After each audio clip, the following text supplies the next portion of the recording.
Yes, kiungo mshambuliaji wa klabu ya soka ya Yanga Pacome Zouzoua ameibuka kuwa gumzo kubwa kuelekea dabi ya Kariakoo ambayo inatarajiwa kuchezwa March mosi mwaka huu katika dimba la Aman Complex ama dimba la New Amani Complex kule Zanzibar. Mjadala huo ambao unachochewa kwa kiasi kikubwa kwa taarifa zinazoeleza kwamba mchezaji huyu alipata jeraha dogo katika mchezo wa kimataifa dhidi ya GS Kabylie, mchezo ambao kimsingi Yanga waliondolewa katika kundi hilo wakimaliza katika nafasi ya tatu licha ya kupata ushindi mzuri tu kwenye mechi yao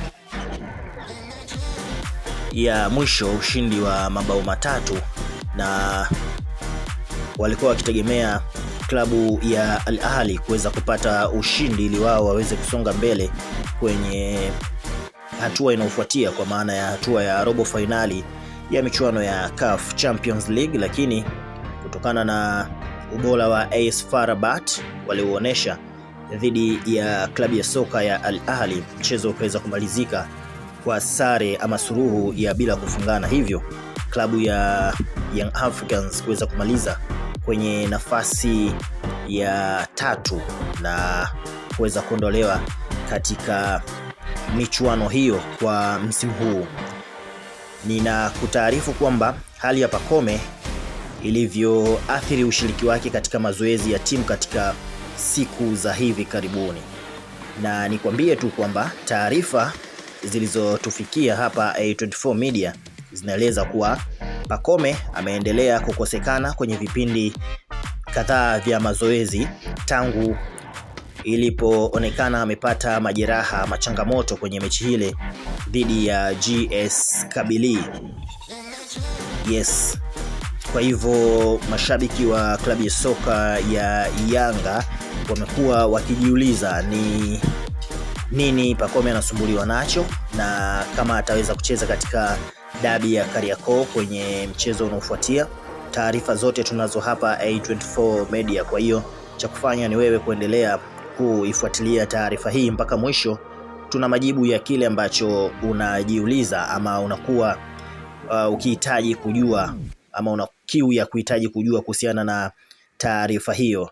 Kwa hiyo mara baada ya kukosekana katika vipindi kadhaa vya mazoezi, ni jambo ambalo limezua maswali kuhusu utimamu wake wa mwili kabla ya pambano hilo ambalo lina ushindani mkubwa zaidi. Kama tunavyofahamu, klabu ya soka ya Simba ni klabu ambayo imeonekana kuwa bora katika msimu huu, hususan mara baada ya kuboresha kikosi chake kwenye dirisha dogo la Januari kwa kuwaleta nyota kadhaa wakiwemo Libase Geye pamoja na Anise Oura, vile vile Ino Loemba na kipa Mamadou Kassari. Kwa hiyo utaona namna gani ambavyo mchezo unakwenda kuwa wenye ushindani, ukizingatia kwamba Simba walitoka kuwa timu ambayo ya tia maji. Kwa hiyo wamejipanga kwelikweli msimu huu, hivyo Yanga wameonyesha kuanza kuchanganyikiwa mapema kabisa na taarifa za kukosekana ama kama atakosekana Pacome Zouzoua. Na kimsingi benchi la ufundi la timu ya soka ya Young Africans linadaiwa kufuatilia kwa karibu maendeleo ya afya yake, likipima uwezekano wa kumrejesha uwanjani kwa wakati mwafaka. Mbali na Pacome, jina la winga pia Clement Mzize linaendelea kutajwa kwenye mijadala mbalimbali ya mashabiki na viongozi wa klabu ya Young Africans kwenye mitandao ya kijamii, vijiwe vya kahawa na vile vile kwenye ofisi za kazi miongoni mwa mashabiki wa kandanda na mashabiki wa klabu ya soka ya Young Africans. Mzize pia ameonekana kuingia kwenye mijadala ya wapenzi wa soka nchini. Na nikupe tu ripoti kwamba ripoti zinaeleza kwamba kutoshiriki kwa mazoezi kwa kipindi kadhaa inaweza ikaathiri uwepo wa wachezaji hao wawili, nikimzungumzia Pacome Zouzoua pamoja na Clement Mzize. na imeelezwa kwamba kupunguzwa kwa chaguo inaweza ikapunguza machaguzi ya kiufundi, kwa maana ya kocha wa Yanga anaweza akawa na machaguzi machache zaidi kwenye eneo la ushambuliaji. Kwa hiyo inaweza ikachangia kwenye kupunguza ubunifu na kasi eneo la ushambuliaji, hasa katika maandalizi ya mechi inayotarajiwa kuvuta hisia za mashabiki wengi wa soka nchini Tanzania. Dabi ya Kariakoo ni kati ya Simba Sports Club dhidi ya Young Africans, ama Yanga dhidi ya Simba. Tukianza na Yanga, maana yake Yanga wako nyumbani, ndio maana walipata mamlaka ya kuhamisha mchezo kutoka Dar es Salaam mpaka Zanzibar, kule ambako wao wanapaita Guantanamo Bay, kwenye uwanja wa New Aman Complex. Miongoni mwa michezo mikubwa zaidi katika kalenda ya soka Tanzania ni mchezo huu ambao unabeba uzito wa kihistoria, na si historia tu, na ushindani wa hali ya juu zaidi. Ndio maana unakuwa ni the heavyweight game in Tanzania, huku kila upande ukihitaji vikosi vyao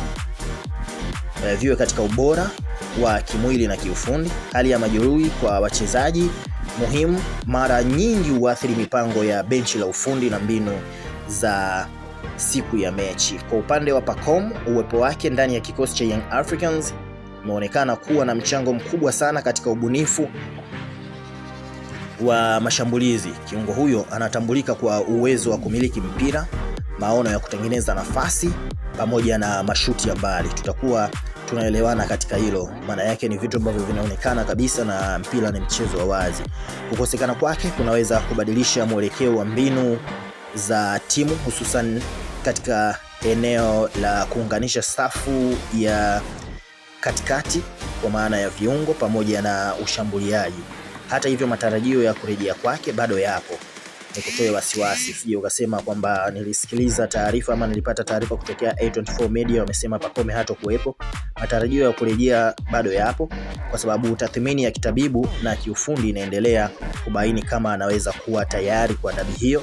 Wadau wa soka wanaona kuwa kurejea kwa Pacome, hata kama itakuwa kwa kuchelewa, kunaweza kuathiri kiwango chake cha utimamu wa mwili, kujiamini, na mambo yanachangia utendaji katika mchezaji ndani ya mechi ambayo ina pressure kubwa kama mechi ya dabi ya Kariakoo. Kwa hiyo tunaona kabisa namna gani ambavyo game inakwenda kuwa ngumu kwa upande wa klabu ya soka ya Young Africans, kutokana na majeraha ambayo amepata Pacome, kwa sababu ndo key player ambaye ni miongoni mwa key player wenye viwango vya juu kabisa ambao Young Africans sasa hivi wamekuwa wakimtegemea, japo kuna wachezaji wengine ambao wanaweza wakaamua matokeo, wachezaji kama Max Nzengeli pamoja na wachezaji kama Depu ambaye kwa kipindi cha hivi karibuni ameonekana kuwa na kiwango bora kabisa, japo ni mgeni kwenye ligi kuu, ni mgeni kwenye kikosi cha Young Africans, na wachezaji wengine ambao ni kama Mudathir Yahaya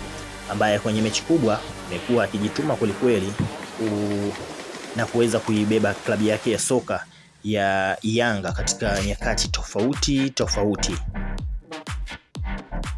Yes, hii ni A24 Media.